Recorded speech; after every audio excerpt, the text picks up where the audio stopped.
Баршаңызға сәлем достар, каналыма қош келдіңіздер. Бүгін сіздермен өзімнің сүзбеден жасалатын фирменный пирогымен бөлісемін. Ингредиенттер қарапайым, қолжетімді, жасалу жолы оп-оңай. Сіздер де тура осы видеодағыдай жасасаңыздар, дәл осындай керемет болып шығады. Менің видеомды достар соңына дейін қарап шығыңыздар. Ең бірінші кремін дайындап аламыз. 2 жұмыртқаның сарысына қантты қосып, бетіне су құямыз. Және 1 лимонның шырыны.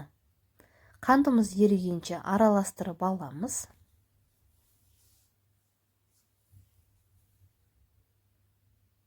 Жүгері крахмалын қосамыз және 1 лимонның цедрасы.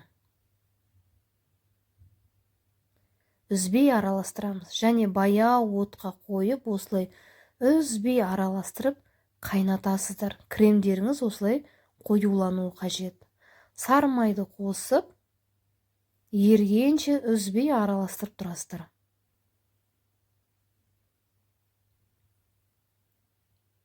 Дайын болған лимонды кремімізді ыдысқа саламыз және бетін пленкамен жауып қоясыздар. Ауа өткізбей жабыңыздар. Егер ауа кіріп кететін болса, қатады. Қатып қалады және бетін ашық қалдырмаңыздар. Осылай жауып суға шетке қойып қойыңыздар. Енді бізге 200 грамм печенье қажет. Печеньенің кез келген түрі бола береді. Және ертілген сары майды қосып біріктіреміз. Біздің печеньеміз кішкене бірігіп тұруы қажет.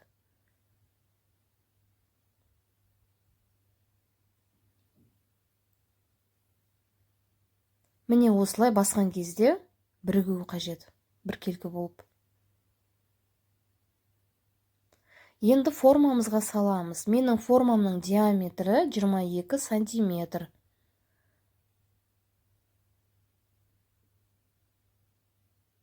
Жақсылап осылай бетінен басып шығыңыздар, біркелкі тегіс болғанша. Енді сүзбе қажет. Менде 500 грамм магазиннің сүзбесі, ылғалды сүзбе. Міндетті түрде ылғалды сүзбеден жасаңыздар.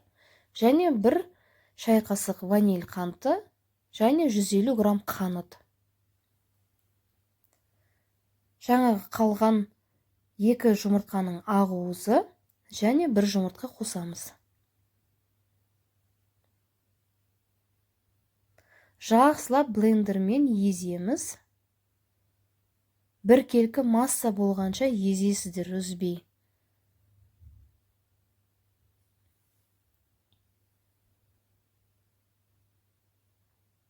Міне осылай кремообразный болып шығады. Дайын болған сүзбемізді печеньеміздің бетіне құямыз.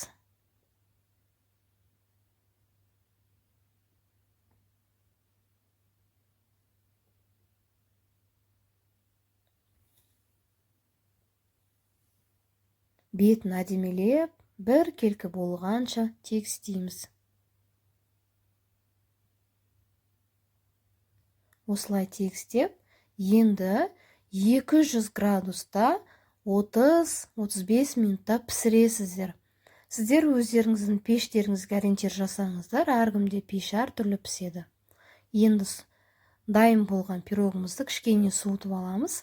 Бетіне жаңағы суыған кремімізді жағып тегістеп шығамыз.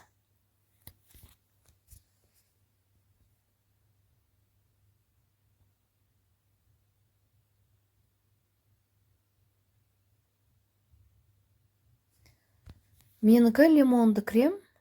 Сіздер лимонды ұнатпайтын болсаңыздар, басқа жидектен де жасасаңыздар болады. Мысалы, малина, смородина, сондай жемістерден де жасасаңыздар өте әдемі көрінеді. Міне дайын болды біздің пирог. Енді бетін әсемдеп шығамыз. Әсемдеу ол өздеріңіздің фантазияларыңыз. Міне қараңыздар, қандай әдемі болып шықты. Өте дәмді, ауызда ериді. Сіздердің отбасыларыңызға да, өзіңізге де, қонақтарыңызға да ұнайтыны сөзсіз. Міндетті түрде тура осы видеода жасаңыздар.